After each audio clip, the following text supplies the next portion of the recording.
gukangurira abantu kwigaragambyo urugamba cyari hari kugeza birumvikana urugamba cyane bakabafata bari gushishikariza urubyiruko mu myigaragambyo byaba ari kosa. Iki kintu nicyo nagize mubaze abo bantu bari kuvuga ngo bazajya mu myigaragambyo Goma bazahabwa uburenganzira nande kugira ngo bari gukora imyigaragambyo muri Goma. Ntekereza ko umuntu ajya mu myigaragambyo hari ikimubangamiye. Umuturage iyo yabuze epfo na ruguru, yabuze amahitamo, yaratabaje leta akabona nta kimumariye, ahitamo kubigaragaza n'amarangamutima yakajya mu muhanda.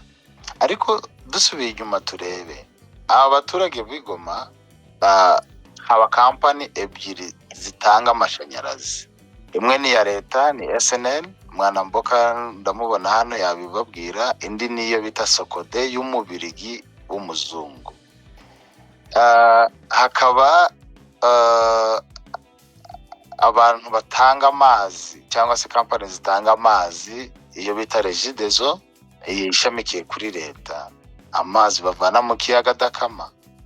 Ariko uyu mujyi wari warishwe n'umwumba, ni ukuvuga ngo baguraga amazi ku magare, umuriro ntiwigeraga ubanga. Ukibaza se uyu muriro wajyaga Kinshasa wajyaga he? Aho M23 igereye ahangaha muri Goma, umuriro ntushobora kugenda n'iminota 5 utaragaruka. Ibyo ni bisanzwe, ni pane zishobora kuba zabayeho cyangwa se agace kamwe, kandi nabwo ntabwo ugenda ahantu hose. Icya kabiri, amazi, buri muturage wese ufite intuza ifatabuguzi rya Regideso abona amazi kandi ku giciro gitoya. Imihanda yari yarasenyaguritse, aka kanya imihanda yose bari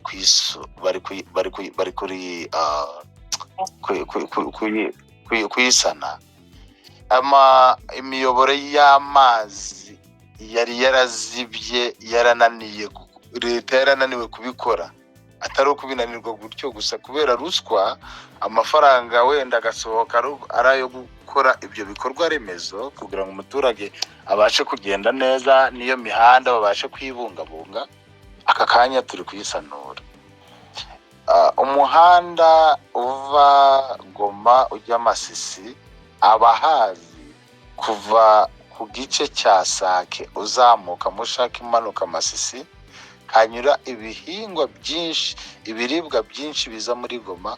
Uriya muhanda wari warananiranye burundu, wagombaga kuhagenda hafi iminsi 2 kugira ngo ugere Masisi cyangwa se ugere ahitwa Bihambwe abahazi. Ariko aka kanya kuva hano ubwira umuntu uti ndindiraho mu Rubaya gatoya, iminota 45 bugeze mu Rubaya ukagaruka ugakora imirimo yawe nanone hano muri Goma. Uyu muhanda uva hano Sake Kiroce ukomeza ugera Bweramana, ukomeza ujya Bukavu. Uriya muhanda abantu barawuzi, n'impanuka zaberagamo, imodoka zimanuka zimwe zikagwa kuko ni umuhanda uri kuri sentire. Ni ikintu umuntu adashobora gutekereza ko cyashoboraga gukorwa mu mezi 10 nangahe, mwezi 11.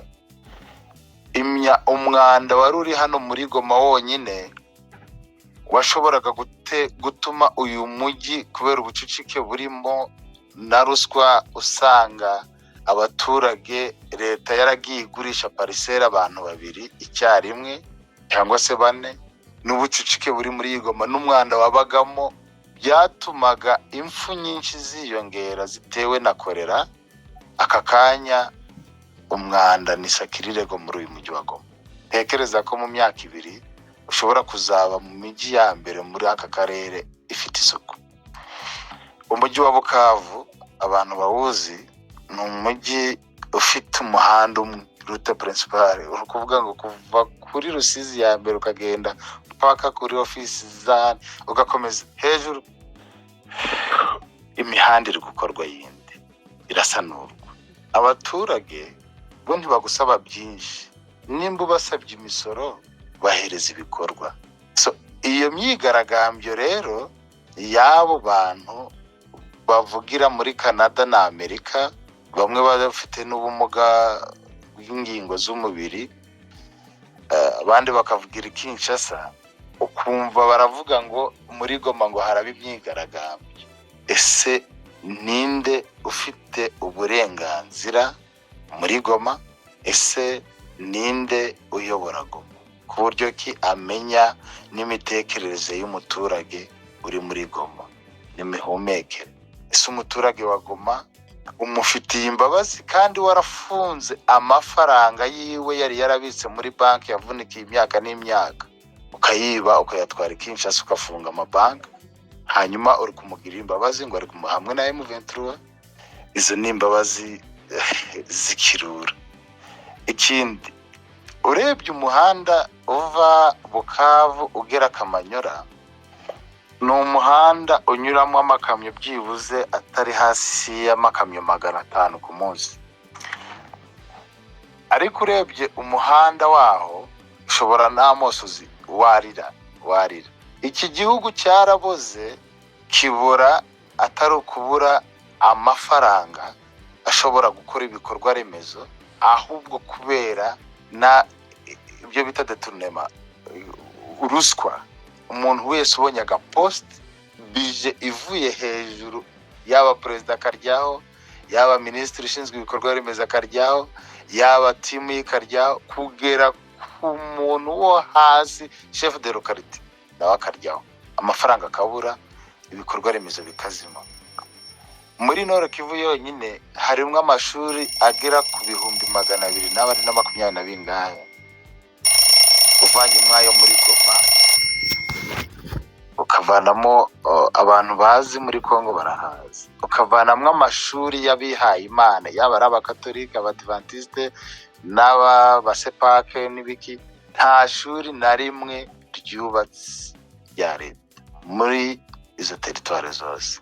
Ni abaturage bihangana bakagondagonda, bagashyira ibyatsi, ibiti bagatwikiraho ibyatsi kugira ngo abana babo batanyagirwa. Ariko iyo imvura iguye abana barataha. None se CFDR yari ihari? Muri Rucuru hari amashuri angahe? Masisi hari amashuri angahe? za Nyangizi hari amashuri angahe? Ishuri rimwe, umwarimu umwe muri Kongo hano muri Nord Kivu abarirwa abana 220.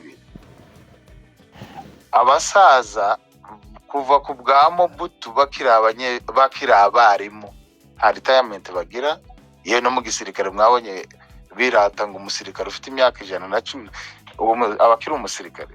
Bishatse kukwereka ko igihugu nta miyoborere gifite, ahubwo ubushobozi bafite nubwo gutandukanya abaturage kugira ngo ya weakness yawo itagaragara, ahubwo bakomeze barye imitungo, basimburane barye imitungo gutyo.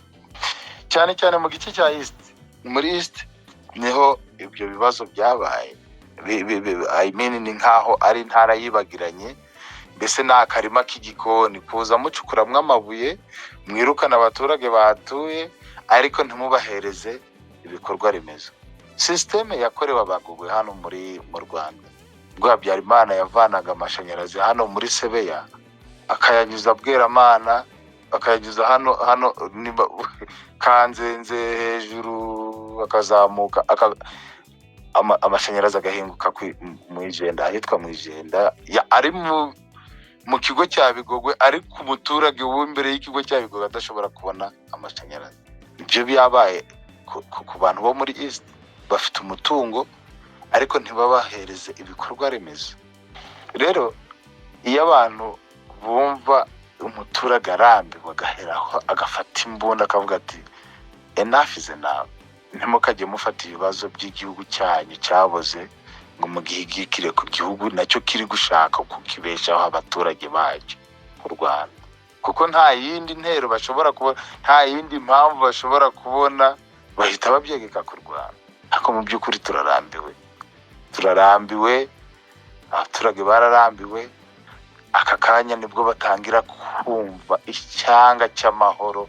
Umuturage akaryama icyumweru atumvise isasu, umuturage akaryama icyumweru atambuwe utwe yakoreye mu murima, umuturage akaryama ari umumotari ari umutaximeni, ari yewe ari umupasiteri.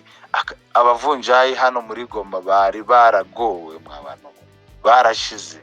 Muzabaza amakuru abo bavunjayi, umuntu wari umushanjeri ushanje amafaranga hano muri Goma igihe M23 yabaga itarahagera, barabamaze kubera ko ubuyobozi bwari bwarabateje inzukira ntazi ubwoko bwazo.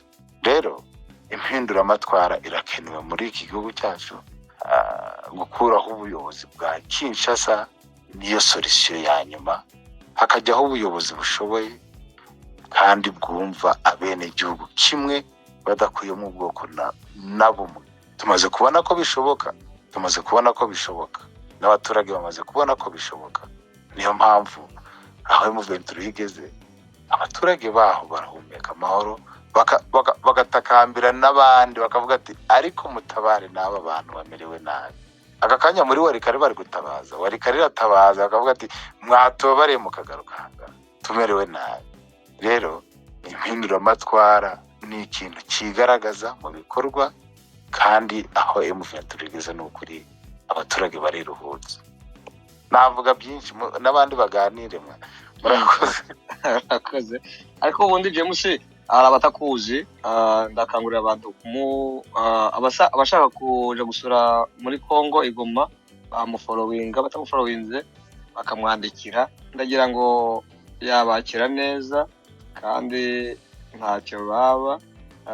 James abandi ntago bamuzi, ariko natanga uburenganzira abantu bamuvuga cyane bakivuga, biraba byiza. Burya abantu baganire baziranye bari sawa, ariko ndavuga babira waje muri Goma agashaka bose ndasanga yondi nendera ubunyakiri. James wamunyuraho yakwakira neza, ufite umutekano wuzuye. Ndifurije umwaka musha, ndakwifuriza umwaka musha abantu bose, baba ari abo tutumvikanye neza mu mwaka ushize, baba ari abantu bavuze rumwe, ariko umwaka musha niwa twese, kandi ni ukuri muzahe muronke. Ndagira ngo ibyo tuba turimo nuko nyine bimeze. Reka twumve James nabikenera arivuga abantu bamumenye, cyangwa nambwira ngo muvuge ngo ninde ashira agatuke hejuru agakumwe akamanike, mumbwire abatamuzi, ku buryo washaka kuje gusura muri Goma vraiment yagenda kandi ntacyo yaba. Noneho nawe akazagaruka atanga amakuru, yaba ari Malik Max nushaka kuje gusura Goma uzandikire James, umbyite James konje gusura Igoma, ibyo nsanzwe numva ko nshaka kubiprovinga, inze uzancungira umutekano, nzagaruke ndamahoro. Azakubwira ngo banze ntanga izina ryawe muri secretariat ya state, ningira ikibazo uzabibaza. Yes, ni kuko nguko kandi agira ngo muri step up niwe nzandika. Yes, nuvuga ngo ubundi Mariko mukaribu rwose. Ndaza ejo bundi aho.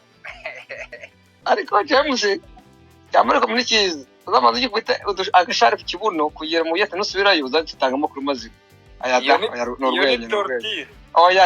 N'urwenya ni joke, ntabwo byabaho. Yamaze kuguriza karibu, nukuri ndagira ngo nta n'uwagukoraho. Buriya Mariko mu byo tuba tugira hano, uramutse umuhamagaye uvuga ati ndaje uzancungira umutekano, akubwira ati ngwino, ndatekereza ndashidikanya, nta kibazo kimwe wahura nacyo. Mbone mpamvu mvuze ngo James araza kwivuga, nugenda yaguhaye karibu, mwandikiranye, uzagenda amahoro, uzagaruka ni mahoro. Ni ngombwa ko kandi we ntugire ikibazo, mfite nyine Ngoma araje aramvuga nta kibazo. Voilà, okay. Reka manze mpereze Manzi aracyahari. Manzi ateke yamanutse. Manzi wagiye? Manzi yagiye. Reka noneho reka duhereze uwo bita Mariko yaje imbere ya ni Mariko waje imbere ya nyine Ngoma na Bitcoin, I think.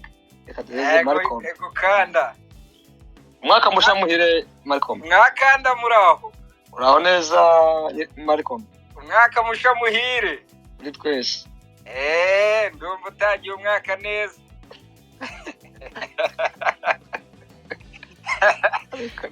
Ntushaka tuvuga nkabi wacu se?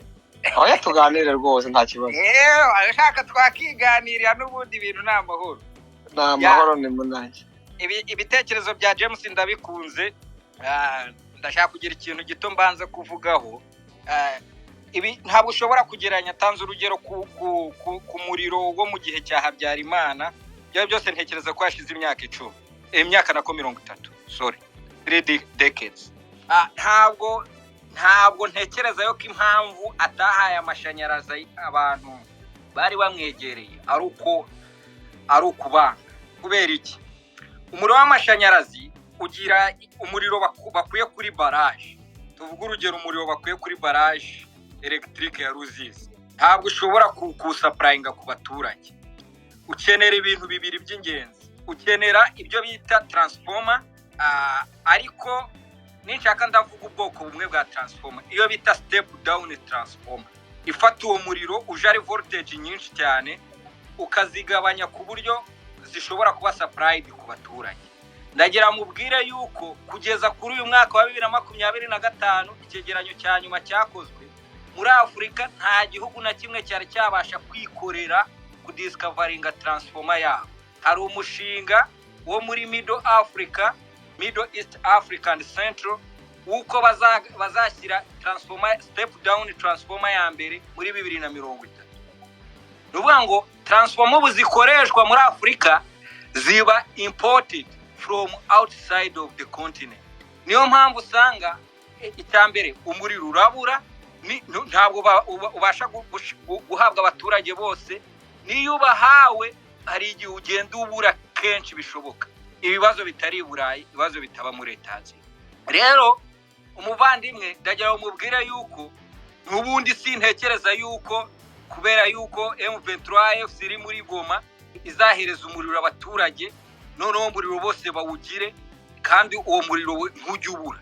Ibyo ni ibibazo biri tekinike. Ni nkuko ushobora kumubwira ngo arebye mu myaka 20 iri imbere yari afite telefone mobile, kereza ko ashobora kuba atarayife mu myaka 20 iri ishize. Ariko ubu ngubu telefone mobile abantu benshi barazifite. Hari ibintu rero ntushobora kujudginga mu myaka 30 ishize, biragoye. So ntekereza yuko hari ibintu dushobora kuvuga tukavuga ngo nka Kongo bien sûr ku bikorwa remezo stili iracyari imbere ugeranyije n'ibihugu yegeranye nabyo, kubera yuko iracyari nyuma ahubwo hari iracyari imbere. Kandi ajya nkubwira ngo Kongo muzi bababwiye Kongo itari Kongo muri kariya karere. Sinkubwiye barrage electric ya Ruzizi, niyo barrage electric iri hariya nini cyane kurusha izindi, isapurayinga ibihugu bitatu. Rero ugeranyije abantu batuye, abantu bari supplied kuri electric muri kariya karere, Kongo iraza ku mwanya wa mbere, muri kariya karere. Marco, nakubaza wenda gatoya utaragera kure. Nta kibazo. Ushobora kumvisha umuntu ikintu wenda wasomye, nawe akakumvisha ikintu yanyuzemo, hanyuma ushobora kumbwira gute ko iyo ntuza wambwiraga transformer ishobora gutanga umuriro mu kabaya, igatanga umuriro igatindori, igasimbuka Bigogwe? Mbere uvuga watanze urugero ku kigo cya gisirikare, sibyo? None se kiri hehe?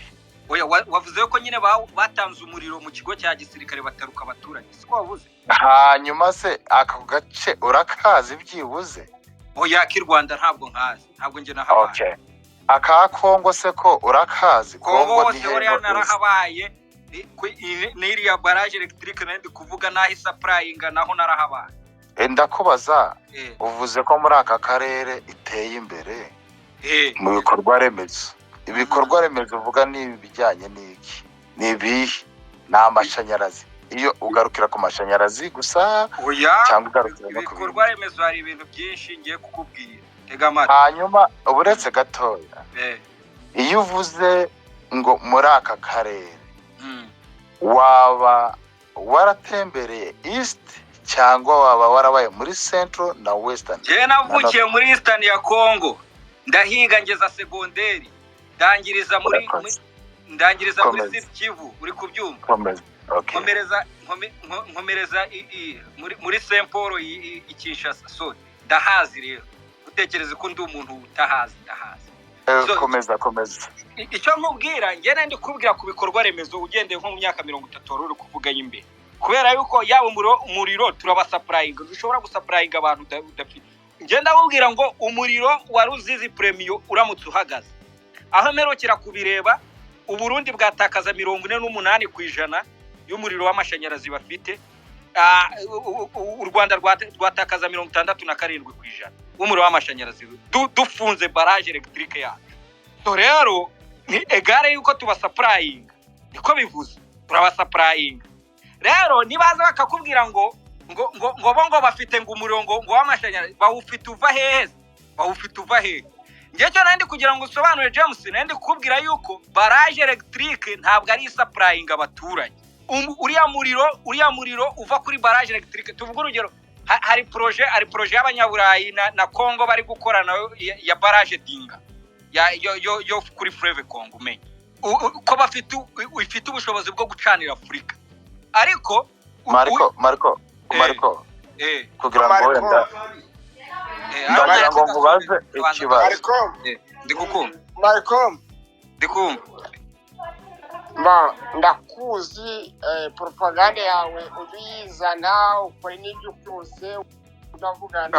Oya Masi reka mbabwire ibyari kusobanura byo ntawe yaba ari propaganda, sibyo? Bari kuvuga ngo Kongo ku mashanyarazi n'iki na za barrage n'iki, namwe nanone mwimufata mu ngo kubera ko mutavuga rumwe, byari kuvuga se aratukanye. Mwabwo mwewe mu province mubwire ngo ibyo uvuga ntabwo ari byo, ako propaganda ari kuvuga. Nimba nabisobanukiye mbwira turi kubera Masisi kanda ndakumva. Marco Okay. Aho mwaretse nkabanza ngasoza uwo muvandimwe nimba ari kumva ari propaganda yewe nabaretse Masi retse Marco marangije noneho nasoza uravuga ibyo yavuze ko bitari byo, urumva umubwetse ibyo yavuze ntabwo ari byo, akora n'ubibona ni propaganda kuko ibyo ari kuvuga niba bifitiye ubushobozi wowe uravuga ati no ibyo yavuze ntabwo ari byo, ibi ni ABCD nibyo byiza bundi byo byiza. Komeza Marco. So narimo ndi gusoreza kuri projet bavuga ihari kandi maze n'igihe kirekire ya barrage Dinga ko yacanira Afrika. Ntabwo bivuze ko niba rangiza kubaka barrage buri muturage wese azahita abona umuriro. Abantu nibabyumve gutyo, ntabwo uwo muriro baramutse bawuguhaye nta kintu wakumarira. N'umuriro mu nzu n'umuriro udashobora kuba supplied kuri residential house. N'umuriro nyine mwinshi cyane ufite nka volte zirenga 800. Uwo muriro wakumarira iki? Ko aho ngaho mu nzu yanyu mudakoresha voltage zirenze 12, abafite umuriro mwinshi 24. So rero hakenerwa iyo transformer n'ibyo nababwiye byo kushyira hasi kugira ngo abaturage babashe kugira kubona. Bizagenda biba updated, niyo mpamvu nababwiye ngo nko muri 2000 abantu bari batunze telefone mobile bari bakeya, ubu ni benshi, niko bizagenda biba develop. Nandi gusoza ndi kubwira James, ndi kumubwira ngo ibikorwa remezo ntabwo ari amashanyarazi gusa, ni amabarabara, ni amazi, ni amavuriro, ni amashuri, ni ibintu nyine bigirira inyungu rusange abantu bose. Rero iyo mbireba njyewe ntundi stili mbona yuko Kongo iracyari imbere ugereranyije n'abandi muri kariya karere. Yaba education yabo Marco mbabarira wenda n'abantu babyumve, ntago ari ukubujya impaka. Ntabwo twigeze tugereranya igihugu cya Kongo n'ikindi gihugu. Nge narindi kukubwira ukurikije kuva tumaze imyaka 60 twikukiye twigenga, hanyuma wambwiye ko uza aka karere ka Masisi ka Nord Kivu na Sud Kivu. Nakubaza usibye ibitaro bya Bukavu n'ibitaro bya Hanogoma, ahandi umudamu wa Bunyakiri ashobora kujya kubyarira? Ese nakubaza iyo imbangukira gutabara cyangwa umudamu uri Nyabyondo cyangwa se umudamu uri Gatoyi Ntoto hasi warekare ugiye kubyara ashobora kubona ubutabazi bw'ibanze buturutse? Wambwiye kuza aka karere, nongere ngusubize inyuma. Umudamu uri hano za Busanze byibuze hari ivuriro kubera ko uri kuvuga ku bikorwa remezo wafasha kare akantu k'amashanyarazi nakubwiraga ngo amashanyarazi nta kigenda umbwira ibya transformer umbwira ukuntu isapurayinga ibihugu bitatu yes irahari niba isapurayinga ibihugu bitatu bishatse kuvuga ngo iyo transformer irahari ayo mashanyarazi nimba agera Bukava akagera Goma akagera he Rumangabo ashobora no kugera Gatoyi na Warikare na Bunyakiri na Numbi. Rero iyo wenda habayeho ibikorwa remezo bibaye mal oriented cyangwa se bibaye bitabaye batabyoriyansa aho bigomba kujya mismanagement yego icyo cyo nemeranya nawe. Okay, icyo gihe rero ngewe wifata akantu kamwe navuze k'amashanyarazi ahubwo vuga ngo decentralisation y'ibikorwa remezo. Ni ukuvuga ngo rero twasigaye inyuma kubera ko nta mihanda dufite kandi iterambere ntabwo rigaragazwa n'amashanyarazi gusa, rigaragazwa n'imihanda, amavuriro, amasomero, amazi meza kuri buri wese. Ayo mazi ntitunywa y'isoko, ay'imigezi itemba. Rero Malcolm, nibajya bakritika ibintu ujye ubanza ugere kuri uvuga uti rero iki kintu uravuze ngo nta mashanyarazi aba muri Kongo, aho urabeshya arahari. Dufite Rusizi, dufite Inga ya mbere n'iya kabiri, ayo mashanyarazi arahari kandi arahagije, ariko se abaturage bayabonaho ni bangahe? Hanyuma imihanda, umuhanda wa kaburimbo ugarukira Isake, kubera iki udakomeza ngo ugere Beni kandi ari umuhanda ugenda nyabagendwa kandi ari route principale, umuhanda uhuza Bukavu na Goma, kubera ko udakoze umuhanda uhuza Warikare na Goma, kubera ko udakoze? Ese ni amafaranga yabuze? Ese niki? Ibyo ukabishakira wenda ukavuga ati kandi haciye ingoma nyinshi, buri muyobozi wa Kongo Mobutu yategetse imyaka hafi 40, Kabila ategetse 18, Kisegeta ategetse imyaka ingahe. Ni ukuvuga ngo ese abo bose ntabwo bigeze babona ko hari ikibazo gishobora gukemuka muri ibyo bikorwa remezo bishobora kwegera abaturage? Komeza. Ngiye gusoza umunota umwe kuko ndabyumva. Ikintu nemera yuko hari icyo kibazo cya mismanagement, icyo kirahari, ndacyemera James. N'amavuriro nubwo bavuze ngo nabiri, ntabwo ari abiri. Muri Sud Kivu hari amavuriro arenga 10, muri Nord Kivu hari amavuriro arenga 10. Ahubwo ikiba ikerekana mbo bavuze hôpital provincial, nimba ari zo bavuze zone ebyiri nyine kuko n'ubundi dufite province ebyiri, ariko hari dufite amavuriro, dufite ayigenga, dufite amacentre de santé, dufite amavuriro ahantu ababyeyi babyarira. Icyagiye kiba mu myaka 30 ishize, every 5 years haba intambara, every 5 years haba intambara. Ntabwo ushobora nanjye kukubwira ngo nese nagiye kurangiriza Kinshasa wagize ngo nta magrase minare dufite hariya muri Bukavu, nta grase minare dufite muri Bukavu, nta grase minare dufite muri Nord Kivu. Nagiye kurangiriza hariya kubera izo ntambara zidashira. Aha hariya dufite abapadiri bakomoka Rucuru biga akiga imyaka 14, aho abandi bapadiri biga imyaka 7. Kubera iki? Arava aho ngaho bamwohereza i Rwanda, nimba yarageze mu mwaka wa 4 asubire mu mwaka wa 3, kuko systeme ziratandukanye. Nubwo bwose bakoresha bose systeme, ubona asubiye kujya kwiga mu Cyongereza atarakigiye mu mbere. Rero kandi byose biterwa n'intambara. Ntabwo ushobora kubwira abantu ngo intambara yaje ngo bagume mu ntambara ngo bariho bigira baraye.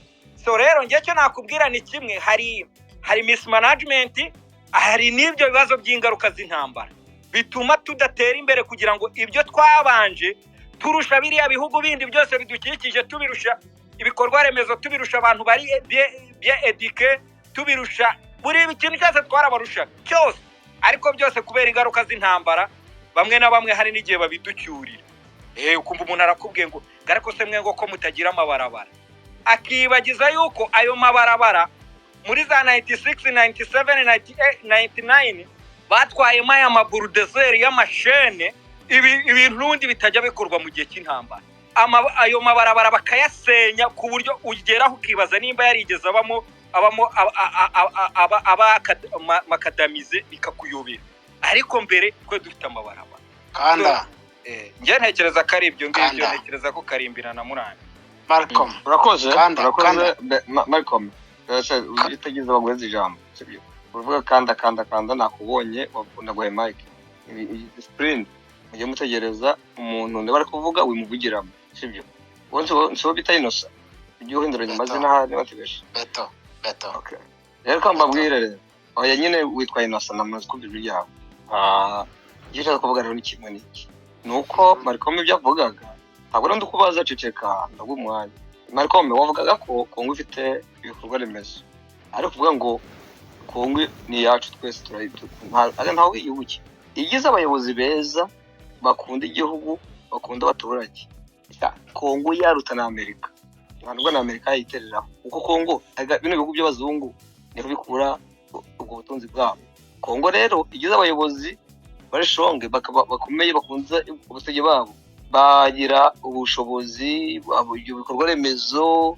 yemwe n'imihanda mu kirere bayigira ariko nyine ikibazo dufite ni kimwe buri muntu yagiyeho arusha mu mufuka we ukumva uwo bahaye kubaka imihanda akisha mu mufuka we ubashatse kubaka ibitaro agasha mu mufuka we ubashatse guhereza iki bini kubaka igisirikare agasha mu mufuka we niyo mpamvu ntaterambere biba muri Kongo reka rero ndagira ngo umuntu waje imbere ni Nyengoma arakurikirwa na Beto ariko Beto ni wandi wise wambaye witwa Innocent yitwa ako nta kibazo bya ni uburenganzira bwabo Nyengoma umwaka busha muhiri kuri twese Kanda ukomera cyane bifurije umwaka Nyengoma mbifurije ngaho se kandi uyu mutipe rero okay ikibazo cy'umugabo Nyengo ni wandi witwa Innocent none se ndavuga nawe ari kuvuga naje cece nyine natahumwa Jesus nafunge baramuhereza umwanya we ndagire ijambo ryawe nari mvuze ngo happy new year kuri mwese labanza mvuge ku kantu gato ku bijyanye na n'ibikorwa remezo mwagiye muvuga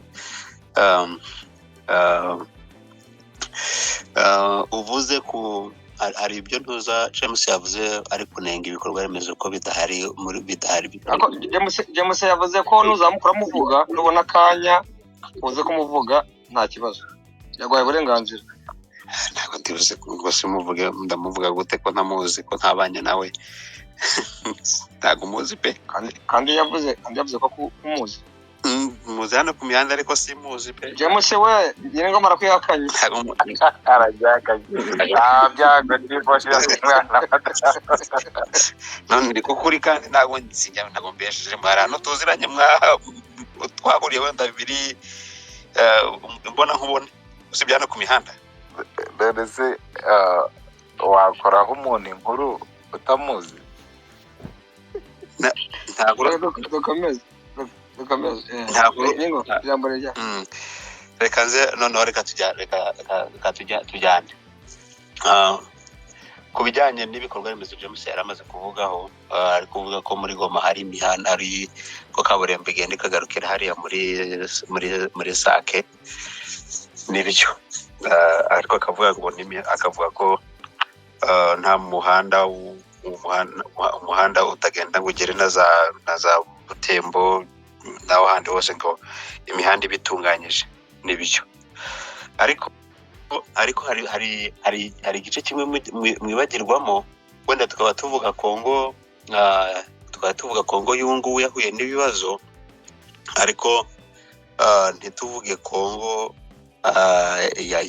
ntituvuge no kuri Kongo ya mbere tutarahura n'intambara ngo byari bimeze gute hanyuma ubu ngubu tugeze hehe kanibutse James ko kuva 1996 turi duhunga umuhanda wa kaburimbo wabaga hari Igoma turashaka abantu bakuru bazababwira umuhanda wa kaburimbo wavaga hariya Igoma ukanyura Rucuru ugakomeza na za Butembo wari kaburimbo ku bantu babizi n'abantu babaye wenda muri kiriya gice cya Rucuru ufashe uriya muhanda uva Goma ugakomeza ujya Rucuru usibye mu minsi usibye mu myaka bisibiye burundu muri iyi myaka nka 15 ishize.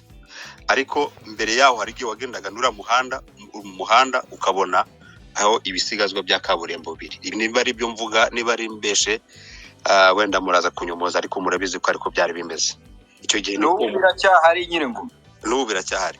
So tuvuze rero ni ukuvuga ngo ibikorwa ugende kuri icyo ngicyo k'imihanda, ariko imihanda yari imeze icyo gihe mbere yabe kiriya gihugu cyaragize kitarahuye n'ibyago gifite n'intambara zo dufite ubu ngubu. Ni ukuvuga ngo ari imihanda yari hari yari kuba yarasigasiwe cyangwa se yanasenyuka ikongera igasanwa, bityo hakabaho n'amahirwe yo kubaka iyindi mihanda igera hari aho tuvuga ko hatari imihanda ari muri biraza muri ariyo arura muhanda uva Goma utambuka Sake ukagera iyo za Masisi n'utambuka ujya za Minova.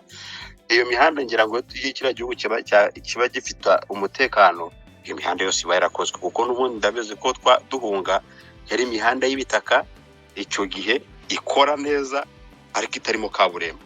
Ngira ngo aho ngaho turemeranye. Kuri ubu ngubu ari ya kaburimbo yarasenyutse, ari na ya mihanda y'igitaka yari imaze kubakwa nayo yarasenyutse.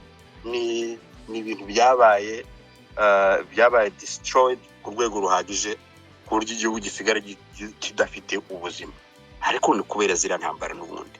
So icyo ngicyo ngira ngo murakizi. Ugiye ku bijyanye n'amashuri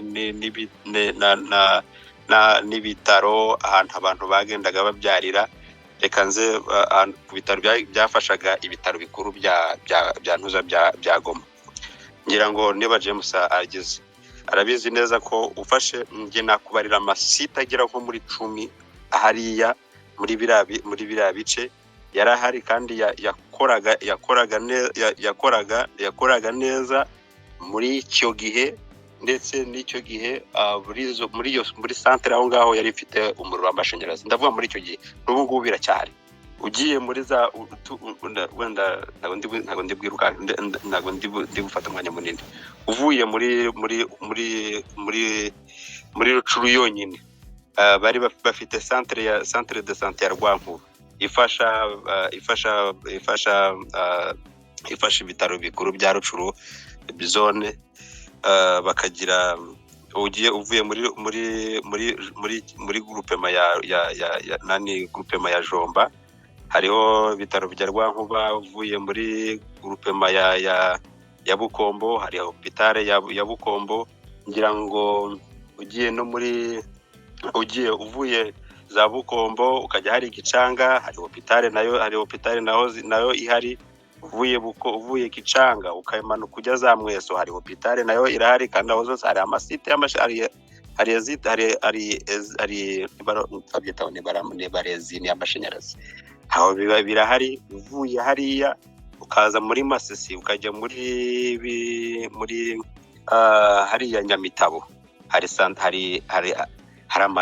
amasantere de sante yose, kandi yarakomeye, yafashaga iriya Ntuza ya ibitaro bikuru bya Goma. N'ahandi byari bihari, ariko ibyo ngibyo byinshi byarasenyutse kubera zino ntambara. Ariko ugiye kureba n'ubu ngubu nibyo bigikora hariya, ngira ngo mbyo murabizi. So rero ugiye ku buzima bwa kiriya gihugu mbere n'ubu ngubu, yego hariho tandukaniro, ariko ibyari biriho mbere byasenywe n'izi ntambara. Soza rero twavuze kuri M23 y'ubu ngubu, tujya kuri M23 y'ubu ngubu ihari, bavuze ko hari umutekano. Nanye ndemeranga namwe ko hari umutekano paraporo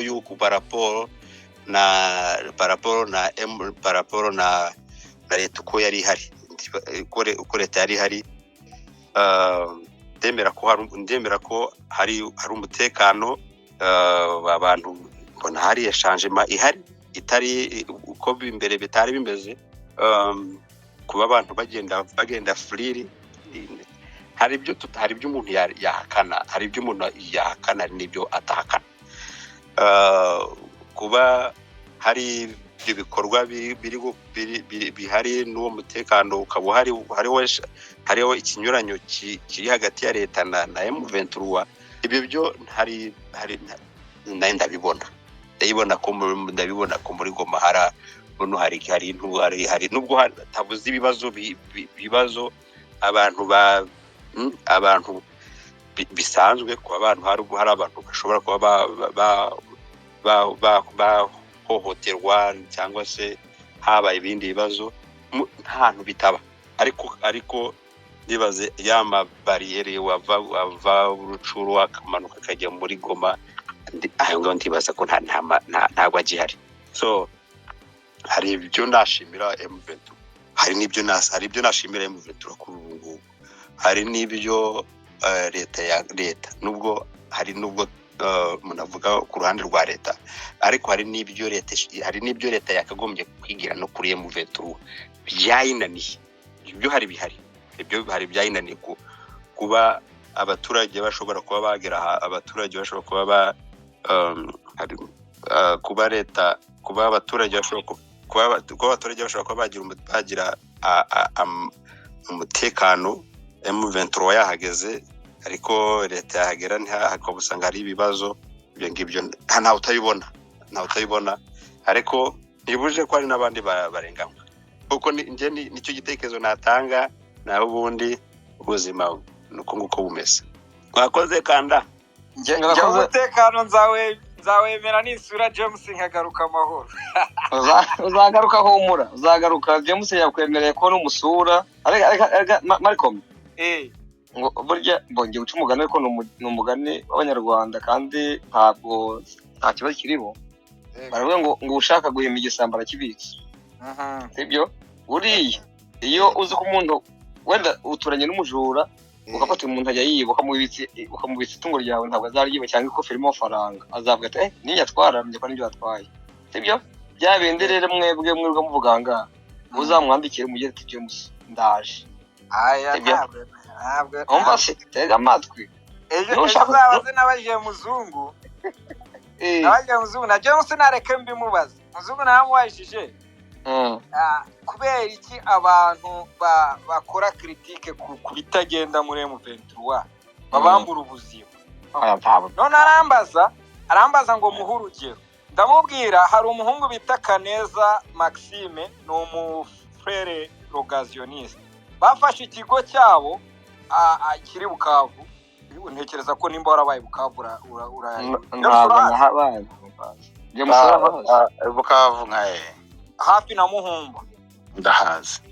Hari ikigo cy'abafrere b'abarogationiste. None hari wa mwana w'umukobwa yageze avugira kuri TikTok atabariza mu musaza wigaga muri ESP dukontakta uwo mufrere nk'umuntu wari uzwi hariya. Noneho we tukamubwira ati shaka uburyo uwo mukobwa ava muri Bukavu ariko bitabaye ngombwa kugira yindi contact ukorana na M23. Noneho we yitwaza kuko nanjye navuga ndi ziranye na James n'urugero sinzi niba James afata imyanzuro muri M23. We aravuga ati mfitemo abantu reka mbabwire uwo mufrere aba disappeared ashira nk'icyumweru ariko abura ubuzima. Rero nawe kandi ntabwo wambwira nyuma y'icyumweru baje kumusanga nawe ahantu bitanyawera ku muhanda muto yishwe. So ntabwo wambwira ngo nanjye mfate ngo mfate iyo risk ngo ngende biraguye.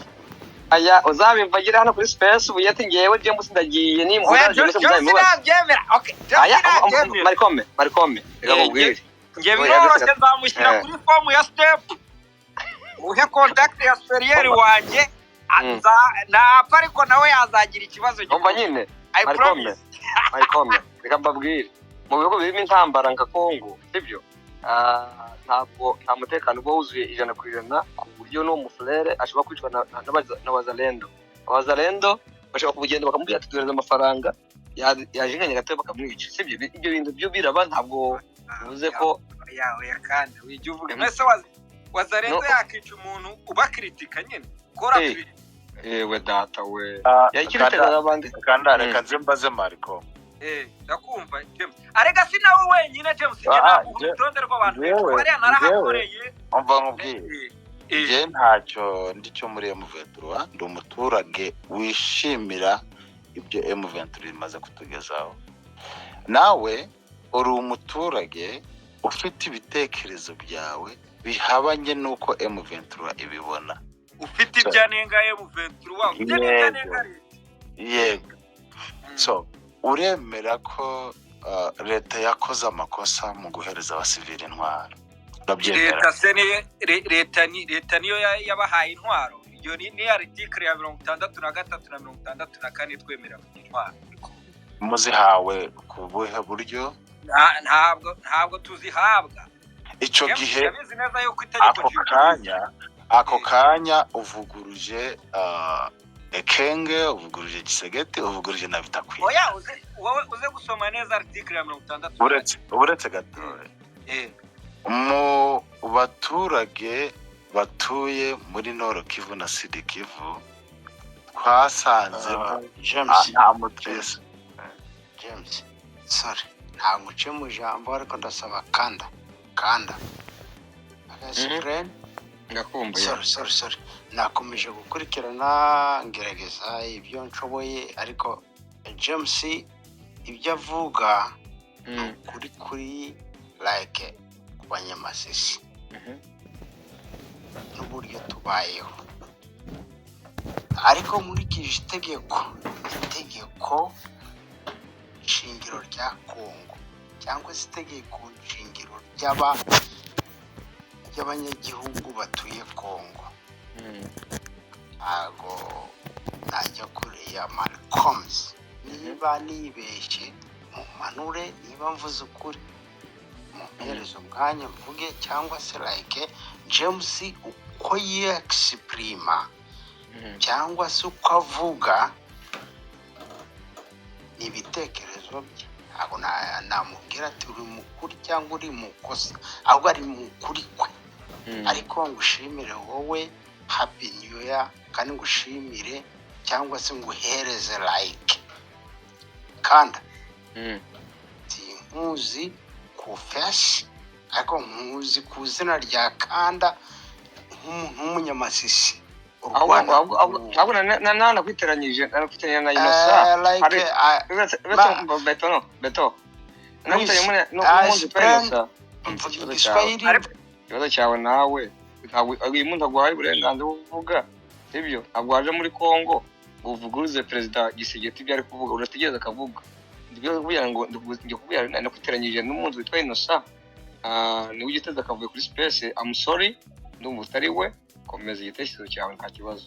Nakutenyeye na Inosa, numvaga ijwi ari nk'irye, ariko ngo hayimo yaravuga ntaho bihuriye. Beto komeza. Ariko umuvandimwe ashobora kuba yizihiwe. Oya Beto nta kibazo, n'uburenganzira bro. Ni turi umwaka rwose, niwe Imana yamigije muri uyu mwaka, n'uburenganzira bwe. Beto urukunyumva? Beto okay, acyo nagaruka arakomeza ndumva karamwe. Okay, Marco nibyo ndi kubwira ngo ibihugu birimo intambara niko bigenda. Ntabwo umutekano buzi 100%, ariko nkawe n'udusezera batubwiye ati ndagiye, James azanyakira, uzagaruka ko wagiye, uzagaruka amahoro vraiment, ndakwizeza 100%.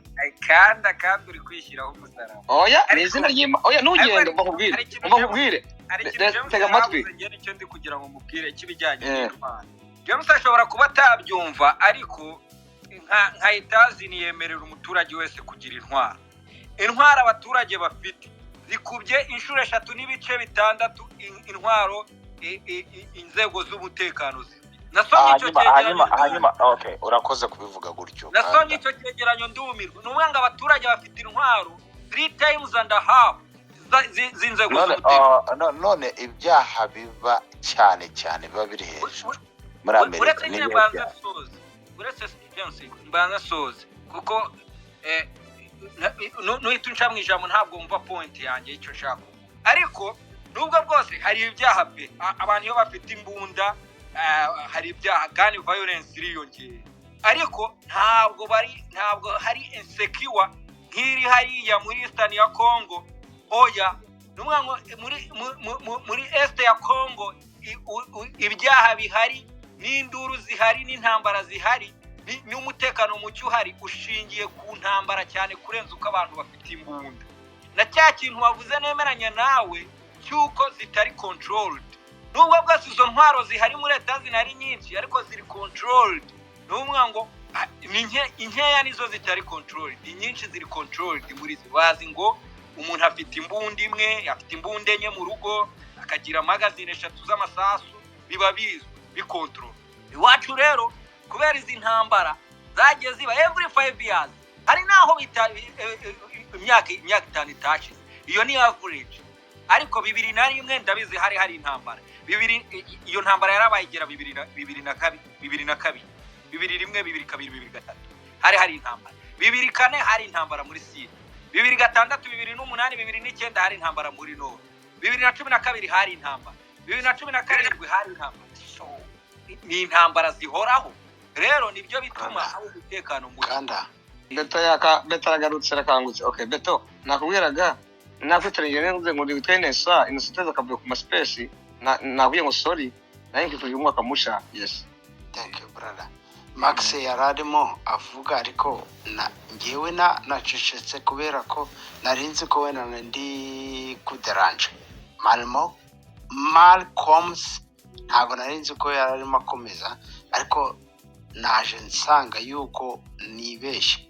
Ariko icyo navugaga Malcolms yuvuga n'ukuri, intambara zacu kandi arabizi James, ko namwumvishije uko namukurikiranye ntacyo yibeshya, ahubwo Malcolms ko yakomezaga kandi ntago ngiye kugutesha umurongo, komeza uyobore nanjye nkurikirane Malcolms, ahubwo sorry reka ngaruke nyuma ya Malcolms ngira icyo mvuga, kubera ko nanjyewe nagize ngo wenda ndi kubaderanje ndafunga micro, ahubwo ngiye kugaruka nsanga ari ngiye wari ugomba gukomeza.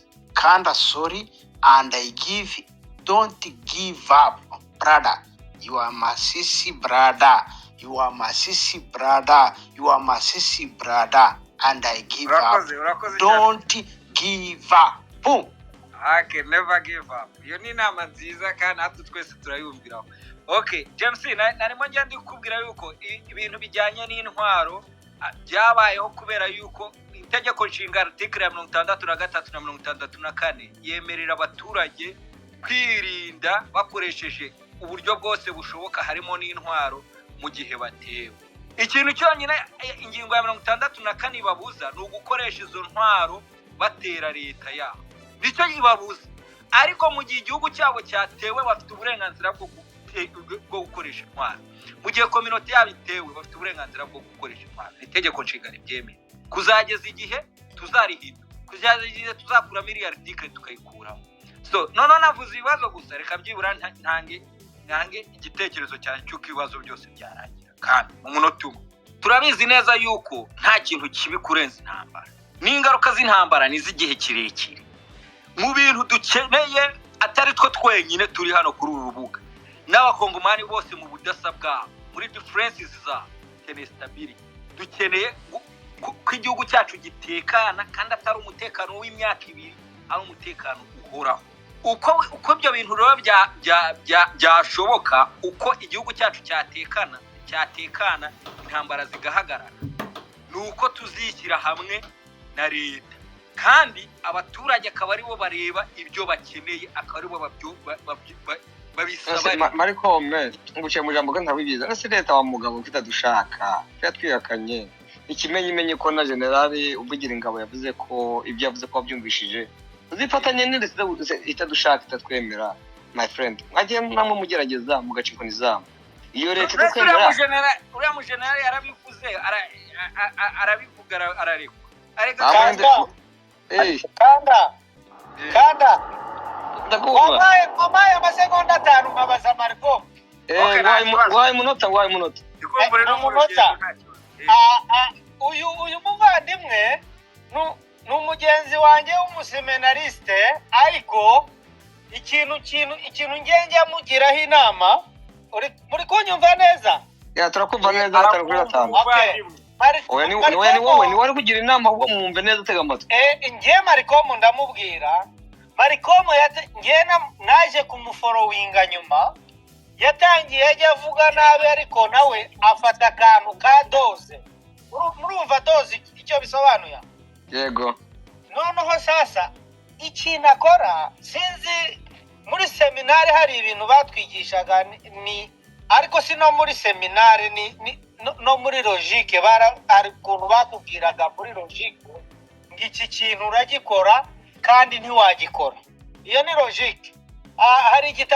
Hari igitabo yigeze no kugisobanuraho kera cyane bigisha iby'iyobokamana, ariko Malcolm yagenze opposite. Yageze amatambi. Yagiye amatambi.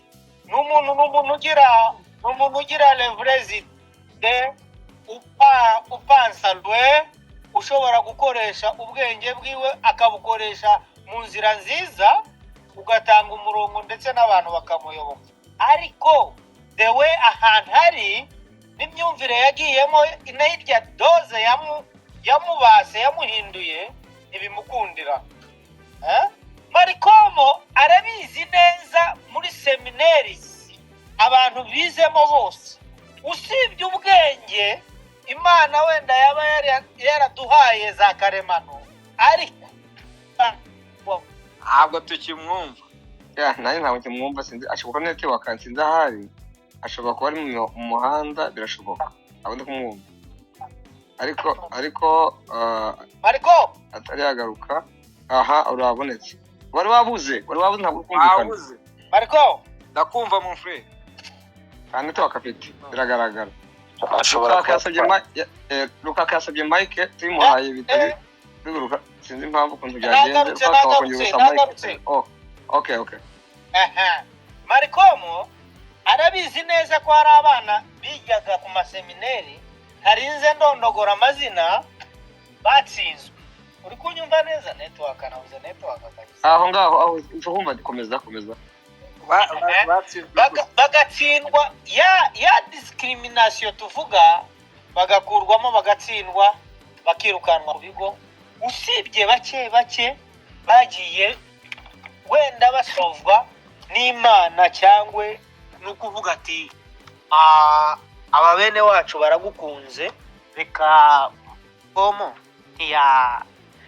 Ni seminari ya ryari?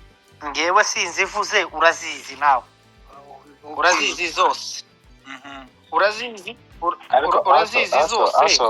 wenda kubera ko hari abantu bari gushaka kuvuga, ni ukuvuga ngo imyigire ishingiye ku myemerere y'umuntu wenda ntituyigarukeho, ahubwo ugaruke ku gitekerezo yari afite, yari atanze mu rwego rwo kuvuga ku kuntu abaturage bemereye intwaro, ibintu nk'ibyo.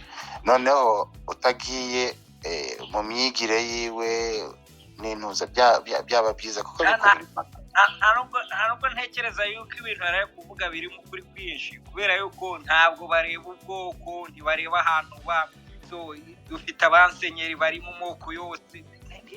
Ye na Muze Kapangwa yayoboye diocese ya Uvira, yambereye umurezi, yambereye umubyeso. Sinzi ibintu ari kuvuga bishingiye ko bakure wasigara kubera ubushobozi bwawe bwo gutekereza. Bagira amategeko agiye akakaye, kuko nimba ubonye esheke bakirukana umuntu wese wabonye esheke nyine baramwirukana, nimba ariko b'iryo tegeko nta deuxième session yibawe.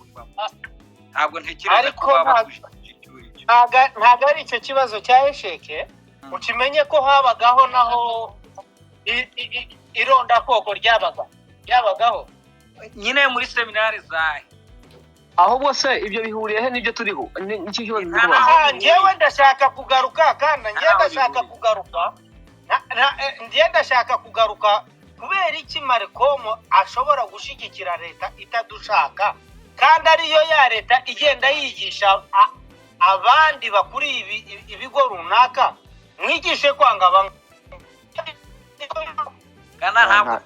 nta network. Ahubwo se ngo Malcolm wese gatoya Malcolm njye nari mvuze Malcolm, ahubwo icyo nabazaga wenda navuga hari igihe turi gutambikira, none se Malcolm yego yize izi seminari ndabyumva, ariko n'abanyengoma ntago bayize, n'abandi bamanigze nabonye hano ntago bashigikiye revolution. Kubihuza na seminari ya Malcolm ngo muvuge ngo bwishyira gute bo ibindi wenda ko abantu babyumva biratandukanye revolution eh nkeneye revolution ngaho yishyigikiye ahubwo rero nyine nicyo wenda nitwakubwira arega kanda ntubone yo kubwira ngo leta ntabwo leta nyirebera muri mu muntu runaka ndifuza ko ngewe nawe tutumva ibintu kimwe dushobora kumva ibintu kimwe tugakora impinduramatwara cyane rwose cyane dushobora kurema leta tutumva ibintu kimwe uri kubyumva kuko leta yo dukwiye kuba twumva ibintu kimwe nicyo leta ariko dushobora gukora impinduramatwara iyo mpinduramatwara rero mwe muri kuvuga twe ntayo tubona ejo bundi wumvishe umuturage hariya muri Goma abwira abayobozi akababwira ati none se ko 2001 habaye intambara ko 2004 habaye intambara ko 2006 habaye intambara ikintu muzanye cy'igishyashya ni iki kanda ndakumva beto sorry ariko Malcolm X kanda uriko nyumva ndakumva Malcolm X byavuga n'ukuri Sud Kivu twe turi ahantu Rukivu uhora muzi se uzi ko oya urabesha ngaho oya beto wamubeshe reka nkubwire oya mbakubwire beto ahubwo nyine nyumva nani uyu Malcolm ntabwo yaba ari wo muside ahubwo yaba ari no muri Noro aho kubera ko no je parle français je parle je parle mureke host avugira uyu beto ariko beto waryabye ukaruhuka mfura reka wamugane reka tumuhereze umwanya aryama aruhuke niyo byaba byiza kubera ko James Malcolm uko twese ngiye mvuze na Claudine akavuga ntabwo wamenya ngo bano ntabwo bapfa batandukanye ko ikinyarwanda cyacu icy'abanyarwanda ntabwo bapfa gutandukanya umuntu sibyo niba nibishe James ariko abantu muri side turatandukanye ku mvugo 100%. Rero uyu mugabo reka tumubwire tumusabe mu cyubahiro cye mwakamusha Claudine kumarika tujye ntabwo mbizi uramanuka wenda uzamuke utubwire wenda icyo ikinyarwanda cyawe ikinyarwanda cyo muri Noro ndagira ngo bagutandukanya ntabwo byapfa gukunda kubye ngo Claudine umunyarwanda nakanda n'umukongomani cyangwa Malcolm n'umukongomani cyangwa umunyarwanda oya uvuga ikinyarwanda gisa nkaho ari kimwe ariko abo muri side bo ntabwo bakinyarwanda bakinyamurenge nicyo nabivugiye sister Claudine wenda niba mbuze nabi amusosore